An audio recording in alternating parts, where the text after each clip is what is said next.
Live from Minnesota's news channel, KSTP Channel 5. Stan Turner, Ruth Spencer, Dave Dahl, and Mark Curtis bring you Eyewitness News at 6. And good evening, everyone. At the top tonight, a question. Did 3 schoolgirls put something in their assistant principal's coffee? That sounds like an innocent question, but it is not. That something may have been dangerous, and those schoolgirls may face serious charges now. Lou Harvin reports from Forrest Lake.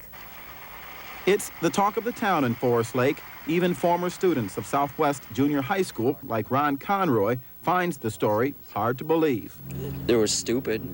I don't think girls should be doing things like that. I mean, especially at that young of an age, they're going to get themselves in a lot of trouble and they won't be able to get out of it. Darcy Reese, another former junior high student here, believes it's a reflection of other problems in the Forrest Lake School District. You know, kids are doing what they want and getting away with everything, and I don't know. I don't know what's really going on.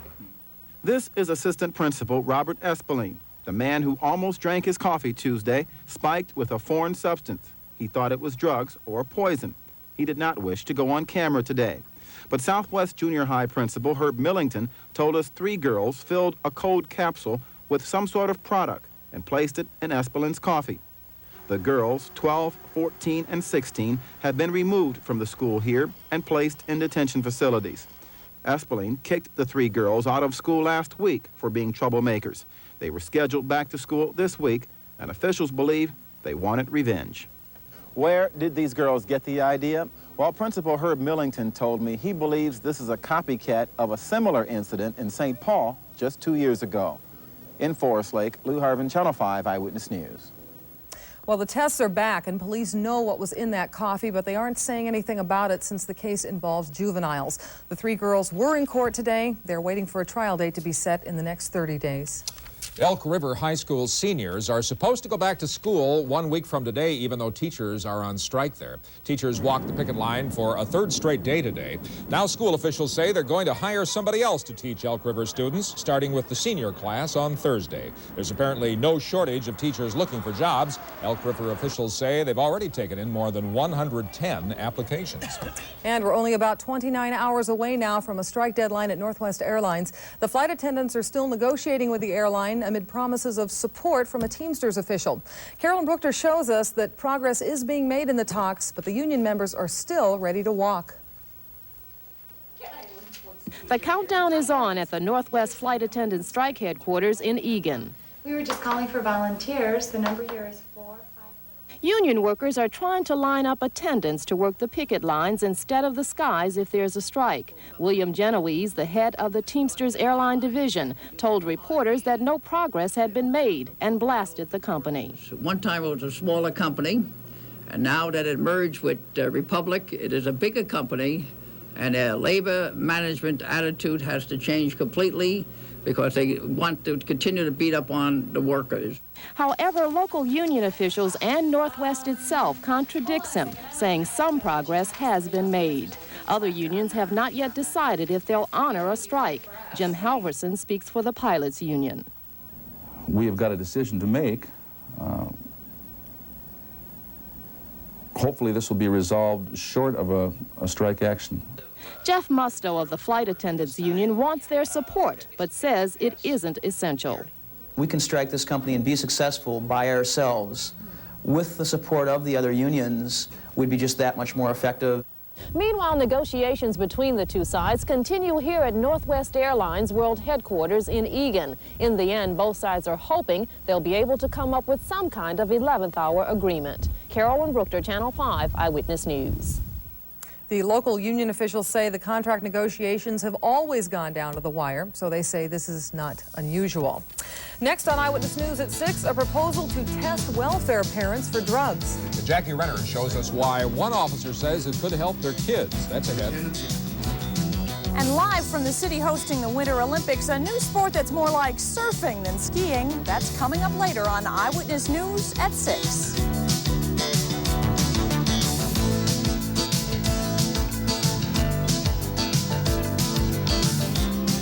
Celebrate quality. GMC Truck has been building it for over 75 years. This new Sierra has a 73% galvanized steel body and a box that will take a 4x8 sized cargo load. Equipped with an option value package, this Sierra can save you up to $800. Plus, get $500 cash back, a total savings of up to $1,300. That's the Celebration Cash-In. GMC Truck. It's quality and value you can work with. It's not just a truck anymore.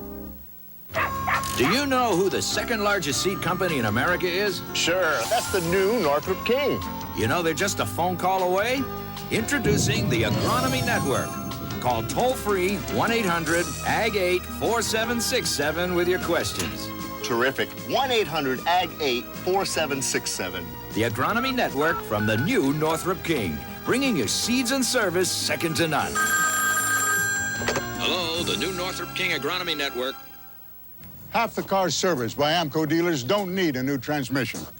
That little leak doesn't have to drain your wallet. AMCO, AA, MCO. Who's got America's winners? Chrysler Plymouth, that's who. Right now, get our biggest cash back ever.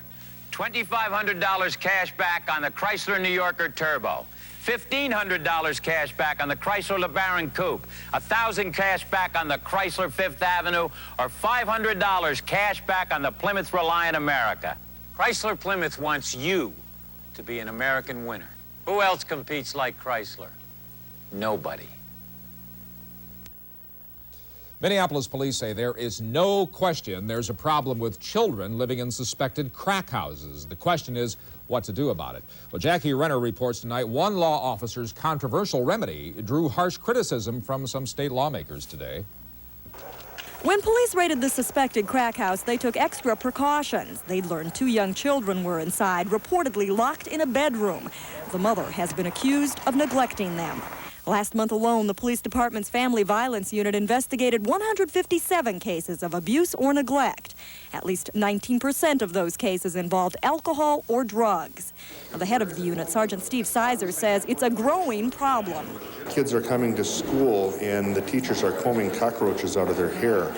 There is human excrement, animal excrement on the floors. There's no furniture, no food. Plumbing has long ago given up. Today, Sizer went to the Capitol to tell lawmakers that some of the parents of some of those children get welfare benefits. Benefits called Aid to Families with Dependent Children. Sizer says that's wrong, and he wants lawmakers to force certain AFDC recipients to take drug tests. He says those who are addicted should have their children removed from their homes until they undergo treatment. And in the meantime, the welfare payment should go to the foster parents. The idea unleashed a storm of criticism from lawmakers who accused the sergeant of picking on the poor. Mr. Chairman, I know of no reason to single out AFDC people. Physical abuse of a child, sexual abuse of a child are serious offenses which we have remedies for. Even though his idea drew criticism, the sergeant says he doesn't regret bringing it up. He insists there's a problem with children growing up in homes where their parents are dependent on alcohol or drugs, a problem he says current laws haven't solved. Jackie Renner, Channel 5, Eyewitness News. Sergeant Sizer adds to that he will keep looking for a state lawmaker willing to sponsor his plan and then introduce it as a bill in the legislature. Ruth?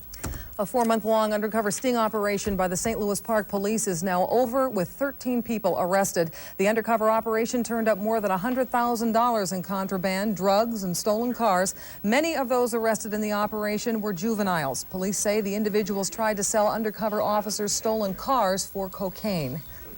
2 men are recovering tonight from gunshot wounds. One of the men was shot in the buttocks by a Minneapolis police officer. It happened outside a downtown parking ramp early this morning. Officer Charles Leckelt had pulled a man over, reportedly driving erratically. The chase then began on foot. Now, police say 28-year-old Marcel Gerritsen turned and reached into his coat after making a threat, so Leckelt shot him. Gerritsen is in serious condition tonight.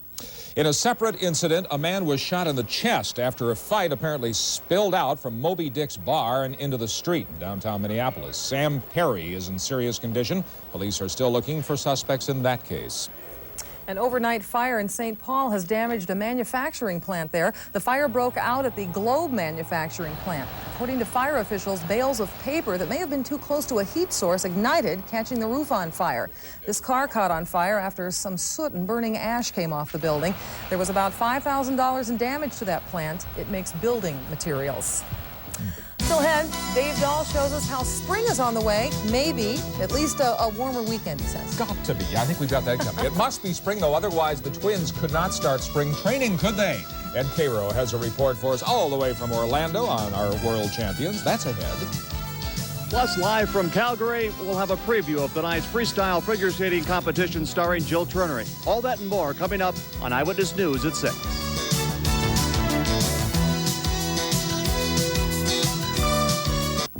One thing about pre-emergence herbicides, you need a timely rain to make them work. New Tandem changes that. Instead of watching for rain, you watch weeds die. Tandem post-emergence herbicide doesn't need rain for activation. It goes to work the day you apply it. In one pass, a Tandem tank mix combination cleans out over 30 grasses and broadleaf weeds all season long. Don't let pre-emergence herbicides leave you in the dust. Try New Tandem, then stand back and watch weeds die.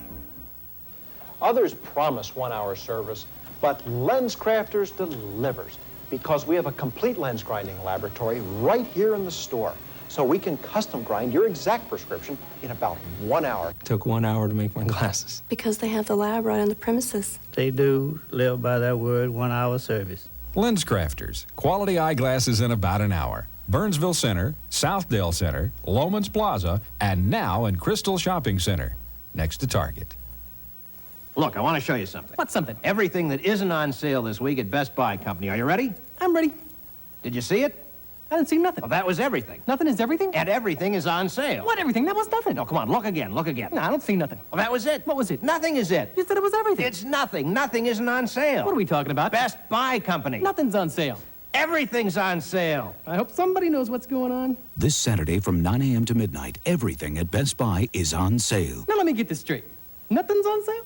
You are America's winners. Right now, Chrysler Corporation and Larry Reed's White Bear Dodge join together to make your down payment on your new Dodge car or truck. It's never been easier to buy a new Dodge. Get a 1988 Daytona with all these options for just $10,695 or $215 a month. Or choose this new Dodge Dakota for just $215 a month. Take your pick. Over 400 new cars, trucks, and vans, all priced for immediate delivery. All you pay is tax and license. We make your down payment now at Larry Reed's White Bear Dodge. If you are a Norman Rockwell fan, you'll want to see this. It's the only known complete collection of original Saturday Evening Post covers Rockwell painted. This collection just opened to the public about an hour ago down at River Place in Minneapolis. It's open from 10 in the morning till 10 at night on Fridays and Saturdays, and on Sunday from noon to 6 o'clock. Oh, too bad my mom doesn't live here. She would love to see that. A lot of fans of Norman Rockwell. Yeah, Get over and me see too. it if you can. Well, we've got a picture that's not quite as pretty as those, but it is not bad. Picture you. Picture from space. Oh, I see. I thought Stanley.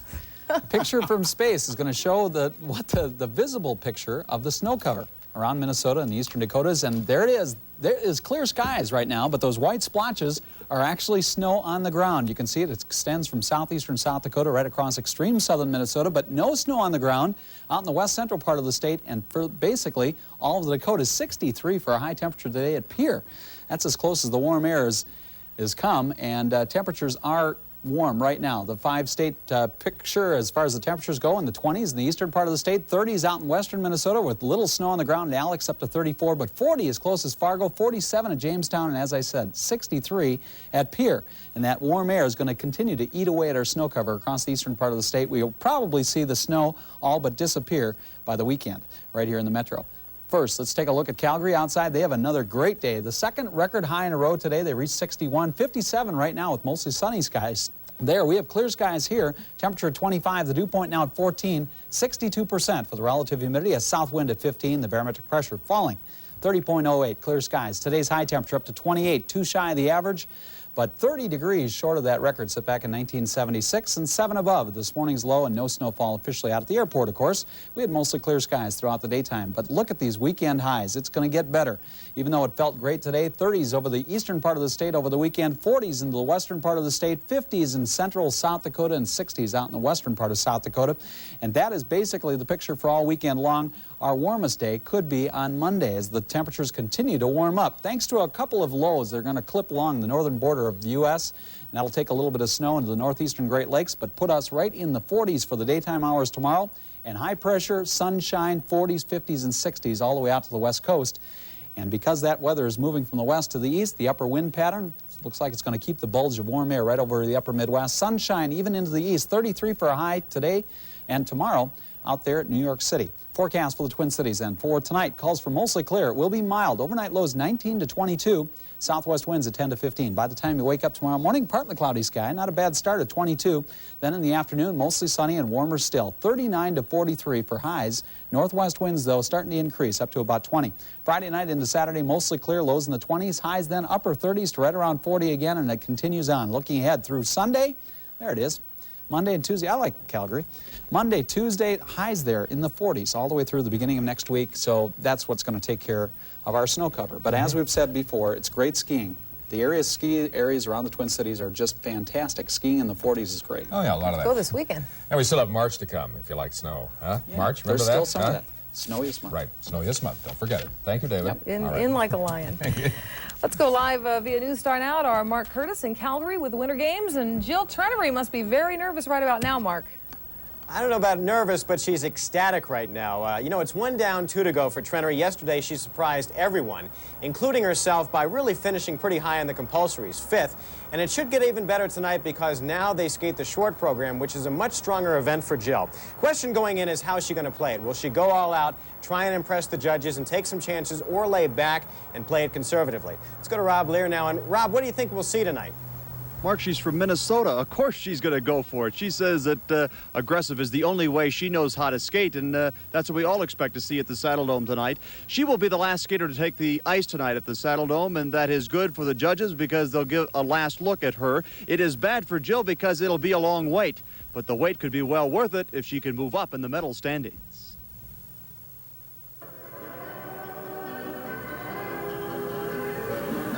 If Jill Trenery is as picture-perfect on the Saddle Dome ice tonight as she was outside the arena this afternoon posing for pictures, she'll continue to focus in on winning an Olympic medal in figure skating. Even if I stay 5th, I still have a good shot for a bronze medal, but the main thing is not to drop. Trenery's short program has been described as aggressive yet artistic, and if skated flawlessly, it should help move her up in the standings. But with Canada's Elizabeth Manley ahead of her, Jill's critics know she'll have to turn on the crowd, too, if she's going to influence the judges. She has such a fresh style and so polished and finished, and I think when you leave watching a performance of Jill, you come out really happy. She's not unbeatable. She's a tough competitor, but I think that I could do it. Jill is in control of her own destiny and apparently her nerves. It's her coach, Carlo Fossi, she seems worried about. I went for the hard one, Tacoma. Your coach is waving behind you. That's an endorsement? Yeah, my coach. He's really nervous, so, anything to lighten him up. Relaxed and ready. That sums up Jill Trenery's feelings as she's just an hour away from the big moment at the Saddle Dome. Mark? Thanks so much, Rob, and hopefully tonight at 10 o'clock when we see you again, we'll have some great news about Trenery. Team USA played its final hockey game today against Switzerland. As we mentioned last night, they were playing really for nothing more than pride, but as things turned out, that was more than enough. The USA walked to an 8-4 win over the Swiss. That means that the Americans will finish 7th in this tournament. Minnesota's Dave Snuggerud and Corey Millen each with a goal in the game. Now, what about the Twins? Well, things are officially underway down in Florida now, and they're going to be faced with the same thing this year that the Mets were faced with a year ago, and that is the pressure to repeat. Ed Cairo's down in Orlando with the Twins and has this opening day report.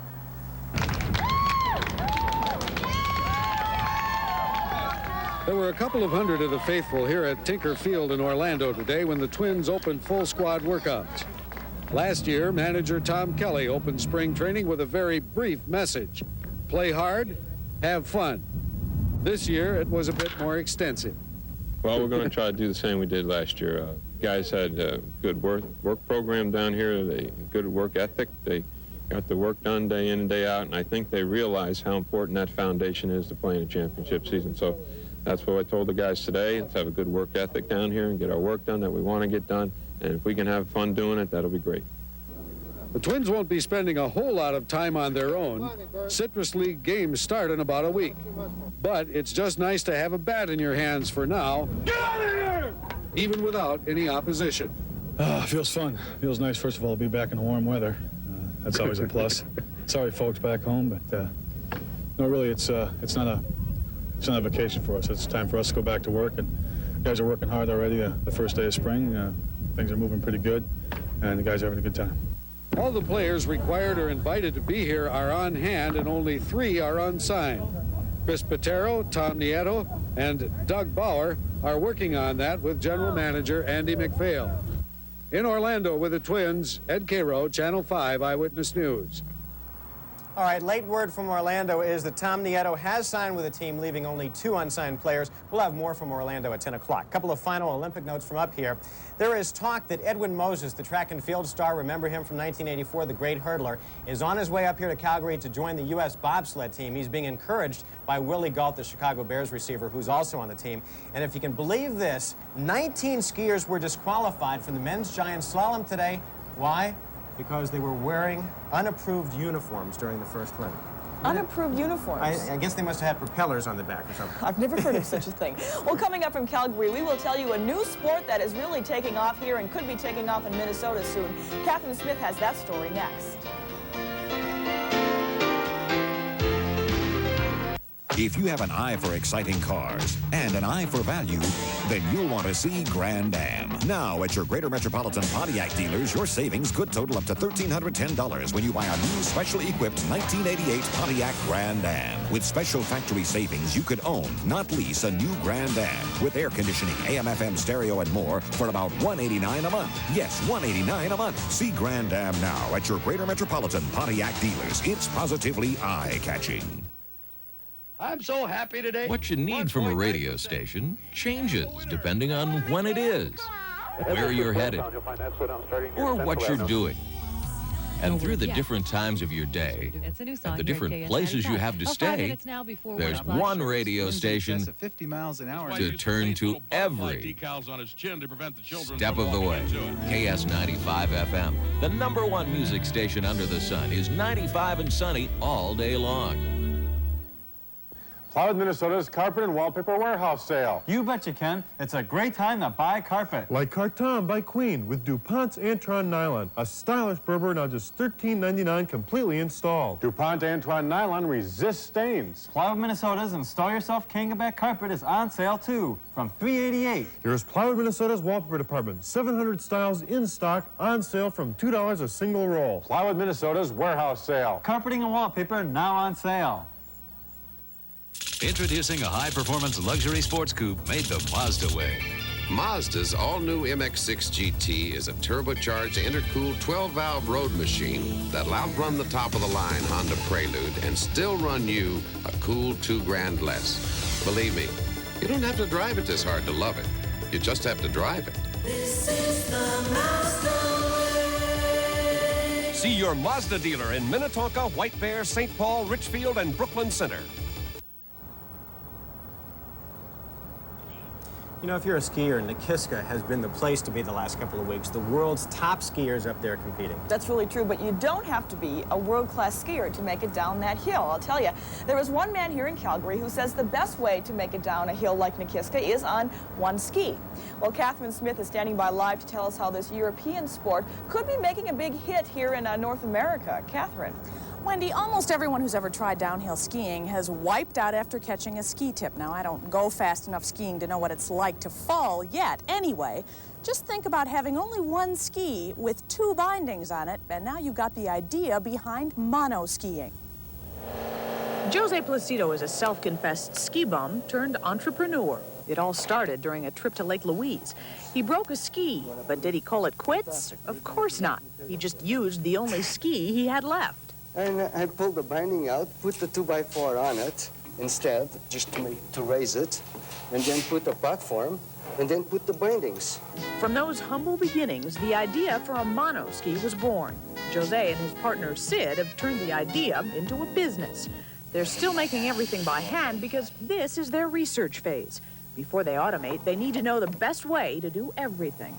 This is kind of a slow process because what he's doing is he's mixing up the resins right now. And they have to be done right down to the gram.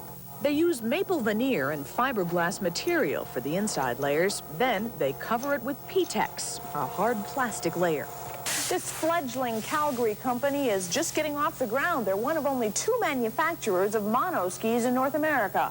But for right now, the snowboards are the biggest sellers. And what started out as an accident, a guy skiing on one ski, will likely turn out to be a real success story.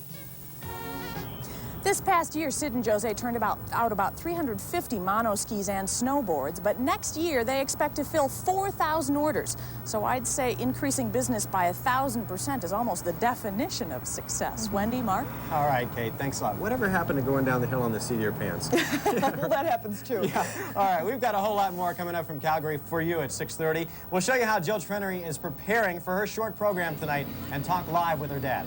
And we will tell you why the shows they have every night at the Olympic Plaza have a definite Midwestern flavor to them. We will also meet a Minnesota man who coaches the U.S. ski jumping team. We haven't heard a lot from him, but we'll meet him. That's coming up on Eyewitness to Calgary at 6:30. Stan and Ruth? Okay, so it's Jill's coach who's the really nervous one. Yeah, yes. probably so. Yeah. Boy, you guys sure look comfortable up there. It looks like summer.